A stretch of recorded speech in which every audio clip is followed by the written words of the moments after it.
Welcome back, Nap Trappers. How are you, Beck? I'm awesome. Thanks, Sally. How are you? Good. I'm going to try something different. You know, the other day I was listening to a podcast where they introduced and then asked each other as a little get to know you segment and a little icebreaker what you had for breakfast. And you never know, there might be listeners out there who are up at 2 a.m. wondering what does And are Sally they and looking Beck have for like breakfast they're inspo? looking for? Yes, it's breakfast inspo. Yeah. Absolutely. So what did you have for breakfast this morning? Well, first I slammed down a green tea and then I chased that with 2 magnesium tablets and a glass of water and a probiotic. Wow. The breakfast of champions. Anything more substantial than that? It's a very quick get to know Beck. I'm actually not that big a breakfast person. I did used to love, like back in my juicing and smoothie days, I would start the day with a celery juice or like a green smoothie. But I actually have run out of time these days to be able to sort of make anything. So I'll have my, all the things that I just spoke Your about. regime. I'll have that, my regime. Before I leave for work, and then at work I'll have a coffee, and then I will tend to have a protein bar. God, how boring am I? There's nothing sort of. If anyone's watching this on YouTube, you'll see my face like, actually, I didn't know this. And I thought I knew you. I thought we were more aligned we were than like this until you just heard But what I had for breakfast. In biscuit form, you're a double-coated Tim Tam. So I'm just am. struggling to link the green tea, magnesium, celery juice back with the I'll take a Tim Tam at any time of the night. Yes, I know. It's almost like the two can't live together, but they do, and quite harmoniously. Well, if someone would like a more realistic breakfast. Yes, what did you have for breakfast this morning, Sally? So actually this morning was a bit of a furphy because on Wednesdays my daughter has choir in the morning. And so one of the ways I get us up and out the door is we do drive-through chippy shop, aka McDonald's. Oh, chippy shop. Oh, yeah, we call it chippy shop. I don't know. Maybe it makes me feel better than my children like, we went through McDonald's again. Yeah. So chippy shop, it could be anything. Could be anything. But my husband actually bought me a coffee home after his run this morning, which was very nice. And I then had a bite of my daughter's chicken McMuffin, and then I did a boot camp, and then I actually had a protein smoothie. So today we are similar. But I have been on a recent trend, thank you, TikTok, in the spirit of what would your future self thank you for. I've been meal prepping my breakfast, and this will sound so gross. I've been crushing 3 Wheat Bix, covering it in water, and then using one of those like a YoPro, but I get the ones from Aldi. You and I are definitely aligned with our love of Aldi. Yeah. High protein yogurt on top with frozen mixed berries on top and a drizzle of honey, and I stack up 4 containers of that, and I just grab it and eat it. But so good. As a mother, I will have that, and I make a cooked breakfast for the 3 other members of my family every morning. Oh, my God. Wow, why? Yeah. As I say it, I do love them, and I actually like cooking, and I am a bit of a feeder, and I just get great satisfaction. But I've been doing for Mr. Sleep Concierge, I've been like inspired by sort of Scandi breakfast, where you have sauerkraut and toast and something jam, and you have something sweet and you have something savory. And so he's been on that. And my children usually have dippy eggs. Oh, that's which you can do in the air fryer. make. So I don't even have to do anything. Dippy eggs in the air fryer. Well, I mean, we're going to go down a little segue here, but the air fryer is like your best friend because the air fryer not only do you do steak, but you boil eggs in the air fryer now. I will hard boil eggs, and I will do soft boiled eggs for soldiers. And the steak that I do in the air fryer will rival any restaurant. If a 5-star steak chef is listening, I challenge you. I challenge you to a steak off. Yeah. 5 minutes. Gloves are off. Gloves are off. I love a medium rare steak. 200 degrees on the air fryer, 5 minutes each side. I just salt it beforehand, 5 minutes each side. You flip it, and then wrap it in foil for the next 5 minutes. And I challenge you to have a better steak at a restaurant. 2 questions. Are Yep. you oiling the steak prior or No, I don't. And then the second question is, do you use one of those air fryer liners, or do you just chuck it straight onto the metal basket? And We then does it are get those lines? raw dogging this. Raw Don't know if I can dogging. say. Wow. Can I say on that a on a baby podcast? sleep podcast. Risque. Risque. No, I have at times oiled, and sometimes I will just spray it, and I should do better with the liners. And but no, I just pop it in and then pop the Bob's dish your uncle. in the dishwasher. Yeah, Fantastic. I mean, I think we or I could leave it in the probably sink put for that. Mr. Sleep Concierge to do. Oh, that's love, Yeah. isn't it? Yeah. I think we'll be able to put that recipe down into our little, comment it's section. I mean, complex. it's only going to take one line. Both of which are from TikTok. So I know a lot of people find me and my baby sleep advice on TikTok. I am right there with you. It is it's the new Google. I mean, and if anyone wants my celery juice recipe, I'll also pop it down below. But if you haven't got time to do it, like how involved is it? I mean, I started. I mean, let's crack on. Let's crack on with our baby sleep advice. We could talk about this forever. But I think the listeners actually want to hear something about baby sleep. This is true. And yep. Today I actually have a question from TikTok that I think will catapult us into a great conversation about a topic that a lot of families have been asking us to do an episode on. So I'm going to read the question.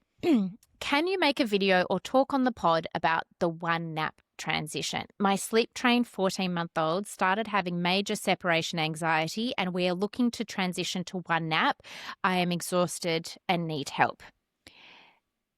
Jackie baby, that's with 5 Ys. That's what this we are here to help. We see you, and you are so not alone. This can be a tricky nap transition.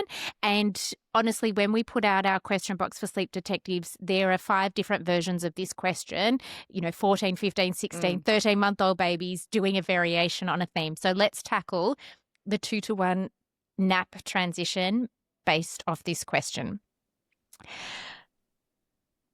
Okay, where to start? We're just going to start.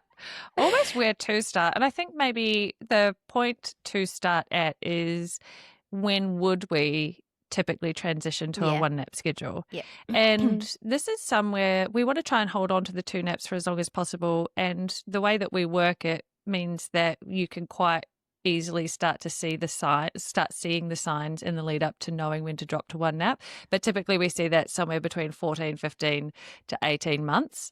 And in the lead up to doing the 1 nap schedule, Sally and I both have a transitional routine that we put little ones on from around 12 months old. So we start being able to see the signs really easily, because the nap schedule would be, say, 10 to 10:30 in the morning. So a really quick, short nap just to take the edge off their sleep needs, but building the sleep pressure up for the nice long nap to be in the second half of the day.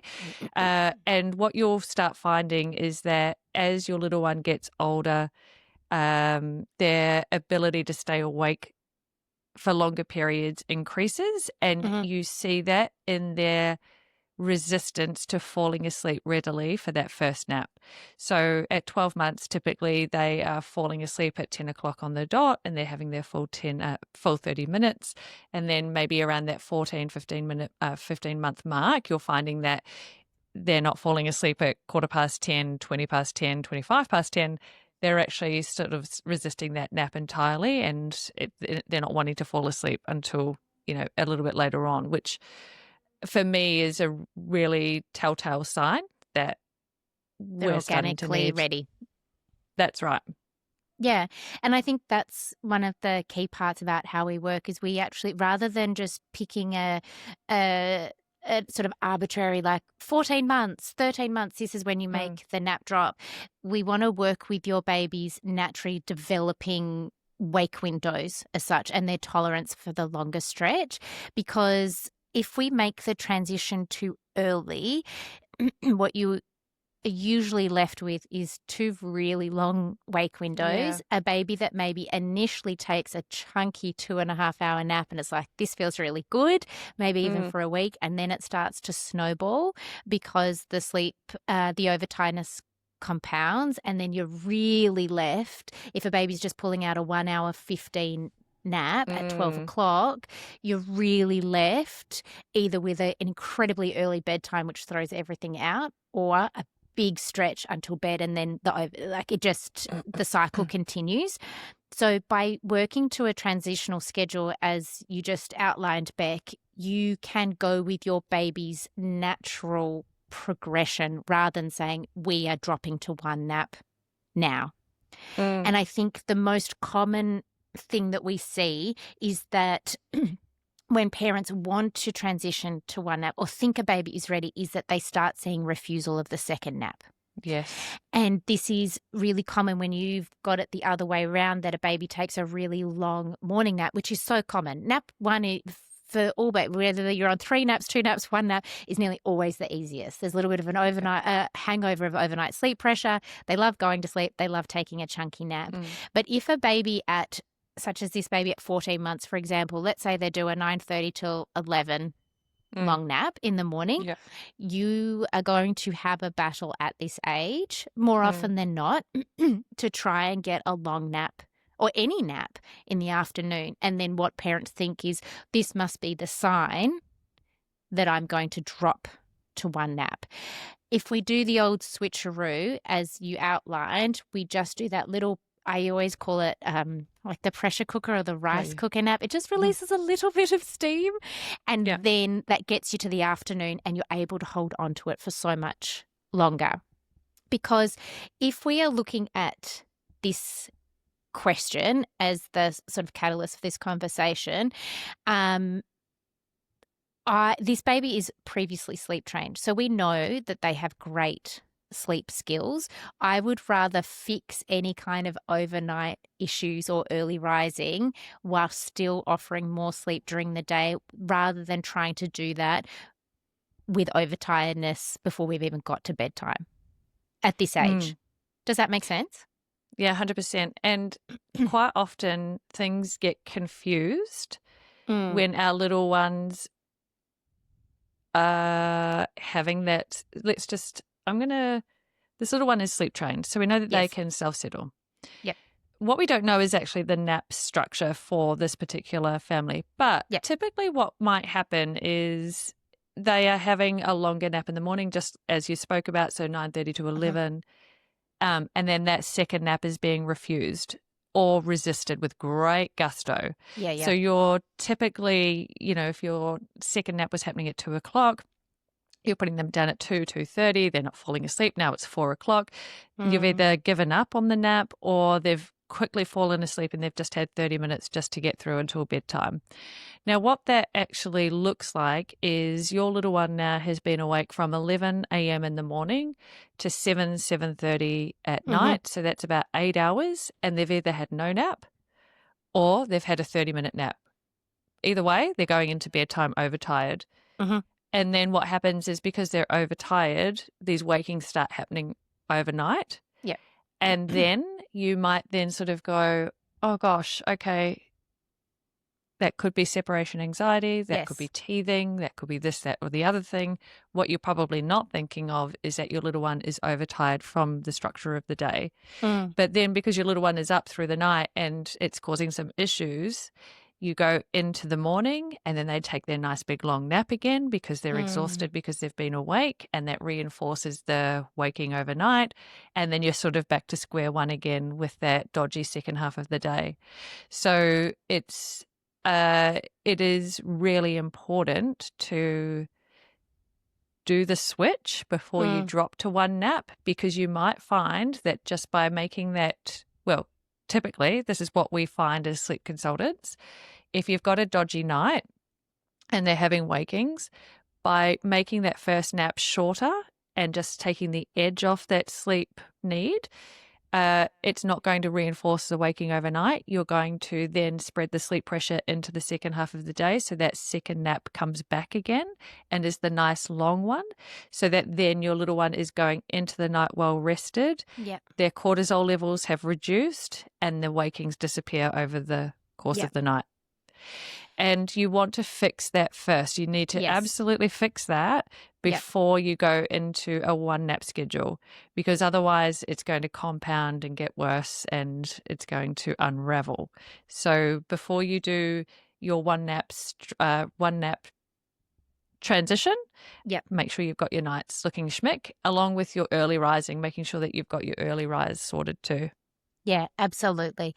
And I think you may still find, so depending on how long this has gone on for, and again, we don't know the true manifestation of the sleep issue, whether it's multiple wakings overnight, early rising, nap refusal, but based on the common experiences we see in this sort of scenario, you may still then, if a new habit has been established during this wobble, so to speak, you may then still find that, okay, I've done the nap switcheroo. I've done a short, long, just as the girls have said, we've got to bedtime. We've used a 4-hour wake window until bed. We're now at bed at 7. Oh no, there is still a bedtime meltdown happening. What that means is you can now confidently rule out that this is because of scheduling. You have a previously sleep-trained baby. A new habit had crept in. This is about going back to the basics and essentially re-sleep training. Yeah. But not starting from scratch, because we already know your baby can do this, but it's just reestablishing that, we're changing again here. We're going back to great independent self-settling skills that I know you've got, and we're going to see this through, and it will probably only take a couple of nights, if not one night, to just hit reset. And then that will buy you. I mean, you could still be on this for the next 2 months, in which case we've just bought you so much time of great sleep, rather than dropping to one nap and then like digging out of that scenario. And I will be the first to say life on one nap is really good, but life on one nap when it's happened too early is not. Yeah, that's right. And so if we can buy you some time and then follow your baby's lead. Now, one of the things I think we should add in is that with that short morning rice cooker nap, throw the rule book out the window in terms of how you get it in. If your baby is happy to take a cot nap, great. You can pop them down in the cot at 10, but you need to wake them at 10:30. Not 10:35. I know we've touched on this. I think when we've answered a sleep detective's question before. Not 10:35. We're doing 30 minutes, and your baby may be a bit cranky. You can blame us, but they will not be cranky when they get to take this really long afternoon nap. But if you are finding it easier to do that nap on the go, so maybe you do it in the pram and then you wake them up for a baby chino at the park. If they want to fall asleep in the car on the way to swimming lessons, fantastic. We're not keeping it forever. The one to protect is just your afternoon, really well established. This is where we're at home in the dark with the white noise in the sleeping bag. Self-settle. We'll see you in 2 hours, because future-proofing is part of what we do when you do make the drop to one nap. Your baby's body clock already has this lovely, well-established long second nap. When they refuse just 15 minutes in the pram in the morning, all you do is bring that nap that you've worked so hard to protect early, and your baby their little body clock barely has to do any work because you've already done it. That's right. And they've shown you that they can stay awake for longer periods in the morning, and that they actually need that. And so now you're working with them and going with their progression, their natural progression. In terms of actually moving to a one nap schedule, there are a few factors that you need to incorporate in order to make it seamless. So rule number 1 is that you can't go straight in with a 12:30 nap. No, bring it forward. Too stretched. Too stretched. You can't. And for a little one that's had a nap at, say, somewhere between 10 and 10:30, they can't do another 2 hours on top of that. So you kind of got to split the difference a little bit. And so what I would encourage families to think about is get your little one up as per normal and have your breakfast as per normal. But because your little one is going to go down for their big sleep slightly earlier than normal, they need to have a really big lunch in order to fuel them up to be able to To do a sustain this big big nap. Yeah. So you need to factor this in. So if they're going to have their big lunch at 11 o'clock, you need to minimize or avoid all snacks in the morning so that you can maximize the appetite for a big lunch before they go down. And that's really crucial. So you want to sort of do that at 11 o'clock, and then you want to aim to have them in the cot by 11:30 for that nap to start. And it is a transition. So it's not just this is going to happen and it's going to be hunky dory. Like it feels like a transition because for moving to one nap, it can feel clunky in your words, Sally. And so you've kind of got to have a bit of a plan in place for how you tackle it. For most families that I work with, I encourage a 2-week sort of time frame where you will start at the earlier time slot of 11 o'clock for lunch, 11:30 nap, because you've done all the hard work. With any luck, they're going to sleep a good 2 hours for that nap in the middle of the day. So that's going to get you from, say, 11:30 to 1:30. And I would max out at 4.5 hours awake time while you're setting this one nap schedule in place. So you would sort of aim for a 6 o'clock bedtime if they're awake at 1:30. So that's 4.5 hours. Which, if you're panicking listening to that, thinking, oh, but then we're up at 5, this is a very short term, as Beck just said, this is a 2-week transition. And by doing that, you actually minimize the risk of early rising and overnight wakings because you're going into bed well rested rather than stretching until 7 or stretching to get to a later nap and then having a short one and it all starts to fall apart. So this is where you trust the process. Trust the process and also trust that hard work that you've put in because before you've moved to the one nap schedule, you have worked on that early rise if you had one in place. So your little one's internal clock is typically going to be primed to wake somewhere between 6 and 7 o'clock in the morning.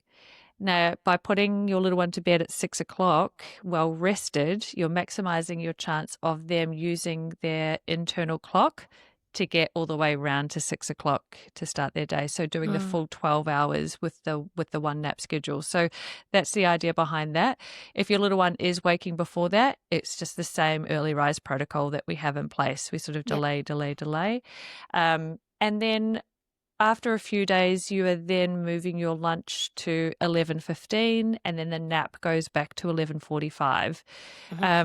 And you systematically work through that process. So every 3 or 4 days, you're moving it back until eventually you have a 12 o'clock lunch and a 12:30 into cot going down for the nap, hopefully sleeping until somewhere between 2:30 and 3 o'clock for that nap.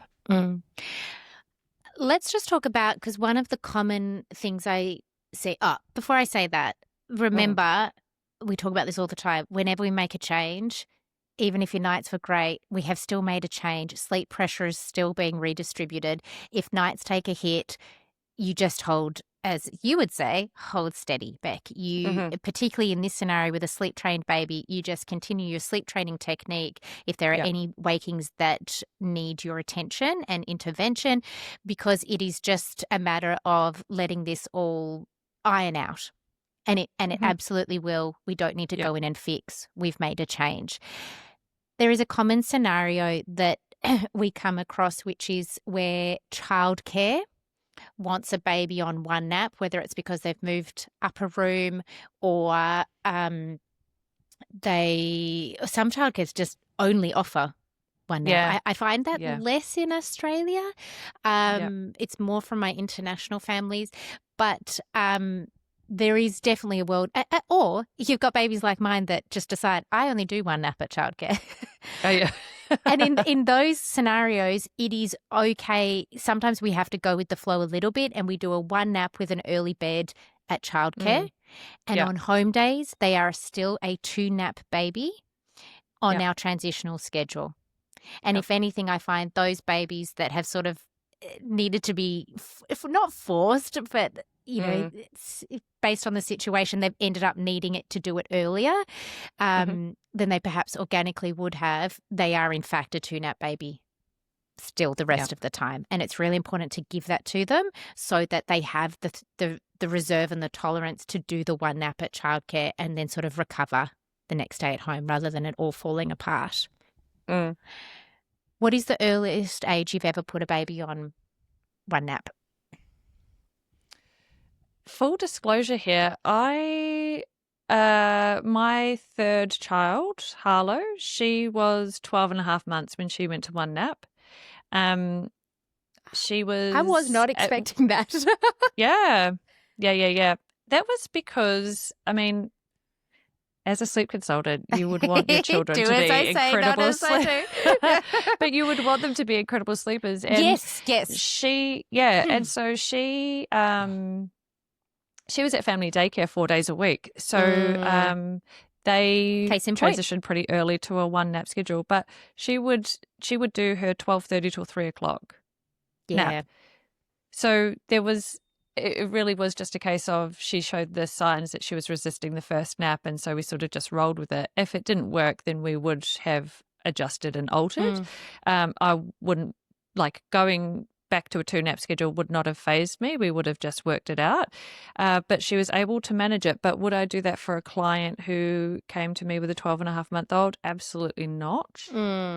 Because ordinarily we're ironing out issues. That's the difference. You didn't have a sleep issue. You gave it a go and you had a backup plan. When we work with families, they are coming to us with sleep already feeling not so great. So for us to make it worse, we would not be very good at our job. So when you see all these comments on social media about oh, well, I moved mine and it was great, it absolutely can. But this is why we wouldn't recommend it as just the generic advice of, okay, we'll pop your 12-month-old baby onto 1 nap, especially if you've got these other issues. 100%. This is not, if there are issues, it's likely stemming because you've got an overtime, there are major issues and 1 nap is never going to fix that. Yes. And I would still, I have, one of the questions, probably a good question to ask me would be, so take note. Yes, what am I going what she said? What's the oldest child you've put back onto 2 naps? That was actually going to be my next question. Oh, well, there we go, because we're like this. We are. 19, 20 months, I've put babies back on a 2-nap schedule to iron out the nights so that then we have got a well-rested little one going back into the day on a better wicket with less cortisol in play to then be able to effectively go to a 1-nap structure. So just for a couple of days? A couple of days. That's all it takes. Just a little rescue plan. It's not a long, 100%. And it's because you can't battle through. There are some elements of sleep that you just can't and shouldn't battle through. And don't feel like it is a backward step to go back to 2 naps to iron issues out. I wouldn't, it's so much easier to iron it out. It with is a truly well-rested setting the stage for success for the plan. And then, when I've done, it's literally 2 to 3 days. Yeah. Maximum. Yeah. Absolutely maximum. And it's only ever a rescue plan. It is not a full, it's not something. And it is because a lot of families come to us with really high levels of elevated cortisol. These babies are just, it's like a vicious cycle and they can't get out of it. And putting that extra, just the amount of times just putting a quick 10-minute power snooze in at 10:15 to then have the second nap start a little later for 1 or 2 days so they go into bedtime well rested, that's enough. That is enough to get them through. I'll also add though, it's not only the babies that are struggling and sort of escalated. Often parents are too. So even reading this question that this is based on, I am exhausted and need help. Particularly with older babies that a vocal, they are standing up, they cry hard, but they're also heavy if you're trying to assist them. It becomes really tricky. There can be a lot of anxiety about what is tonight going to look like? What is this nap going to look like? Please, nap, I need a break. We need to get to bedtime. I'm trying, and parents are trying all the things. They're trying all these things wonderfully to try and get sleep. And so then it's sort of the whole family presents as we are all pretty heightened about this. Sort of nervous systems are on high alert. And so by doing this and having this plan and then watching it work, everyone can be like, oh, thank goodness. Thank goodness they took that little nap. Great. I got 15 minutes. And oh, yes, now I've had a happier baby during that wake window. And they were awake enough to have lunch, and now I know that, and it just starts. It's like these dominoes, but in a good way, good happy dominoes start to fall into place, and the whole family unit feels better. I hear that all the time because the small wins through the day of things working out. Because when you're in the pattern of nothing's working, they're not sleeping very well through the day, they're not sleeping very well overnight. The cortisol then prevents little ones from wanting to eat well as well. So then they can be really fussy with their food, and everything feels like a battle. It's too much. It's a battle. So when you have these small little wins through the day, which then sort of starts to boost and improve your mood and your confidence and oh my gosh, maybe this is going to work. It sets the stage for going into the night feeling like you're on a much better wicket than you had been previously. And then when you sort of start getting all that extra sleep, that's the overall feedback from families is that I didn't realize how much the non-sleep was affecting us in so many areas. So from a work perspective, from a relationship perspective, from a health perspective, mental mood perspective, absolutely everything starts to shift in a more positive way when you feel in control and your sleep is back to being well established and on track. Yeah, absolutely. The oldest I think I've ever worked with a baby that has made before we've started working together. I have one baby in my mind who made the 2-to-1 nap drop at 21 months. It actually didn't go so well despite the age, and it was because things had this was a sleep trained baby, but I think it was just a big leap. And then because this baby was sleep trained, when it didn't go so well, panic kind of set in, oh, well, we don't know what else to do. And so, but I do remember that baby was 21 months, and I was like, go you for holding on to the 2 naps for so long. And I think that should also just say, yes, we say, somewhere between 14, 15 to 18 months, there are definitely babies out there that can hold on to 2 naps for as long as possible. So if your baby is still smashing out a 10 till 10:30 and a 1 till 3 and you've got no issues and they're 19 months, if it ain't broke, keep going.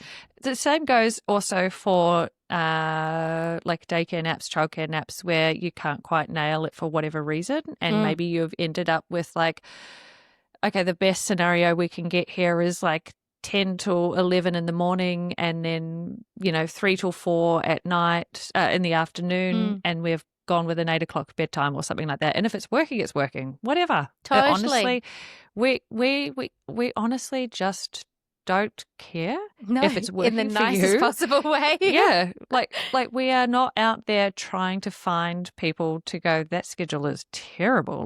Wrong. If it works, it works. And if your little one is really happy and you guys are happy and it's working for everyone, rock it. It honestly doesn't worry us one little bit. Absolutely.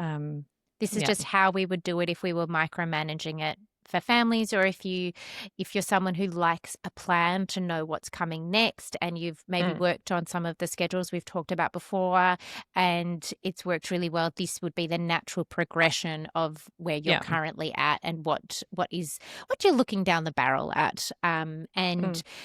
So definitely at 14 months, a la this question, I'd be going to our transitional schedule of a short, long, and then lining everything up and doubling down on getting the self-settling skills back in action and leaning less into the separation anxiety being the root cause. You can fill up a baby's emotional well-being cup the rest of the time, and bedtime. Yes, it is always a moment of separation, but your baby has incredible self-settling skills. I'm less inclined to go down the separation anxiety path in this scenario. Let's just fix what's going on and then assess. I agree. Excellent. There's a lot of food for thought in there. Oh, yeah, and some celery juice too.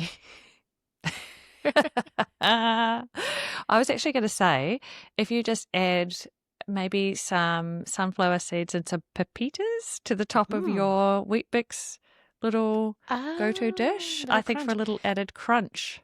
My smoothie has, well, it's empty now, has cacao nibs on the top. It was nice. Ooh, delicious. Do they get stuck in the straw though? It's a wide straw. And then, It did give me a bit of a shock. throat. I deliberately didn't drink it whilst the recording. Straight to the back of the throat. Do I want to know what's for dinner tonight? Is this how the podcasts end? Oh, maybe we can ask next time. What did you have for dinner? Listeners, tell us in the comments. What are you having for dinner? We need some inspiration. Actually, please tell us how your steak went as well. Yep. Yeah. Absolutely. I would actually like to. That's my special interest. 10 out of 10, about highly your one recommend. nap transition and your steak. But more importantly, yeah. how's your medium rare steak in the air fryer going? All right. Well, I'm actually off to go and get my nails done. Oh, how nice is that? I know. That is lovely. And then what am I going to do? You know what? Footy stuff. Footy stuff for the kids. No surprise there either. Don't worry, Beck. Winter will be over soon. Yourself. Yeah. Oh, yes, that's right. And actually, with the end of winter comes the pedicures. So I'll also be out going and getting my monthly pedicure. At Once the trotters. the runners come off and, we're trotters exposed. All right. Well, let us know in the comments how you've gone with the nap transition, if this has resonated, if you've got any questions, and always, if you just want to have a chat, we are here for that too, clearly. We will see you on the next episode of Nap Trapped. Bye, everyone. Bye, team. See ya.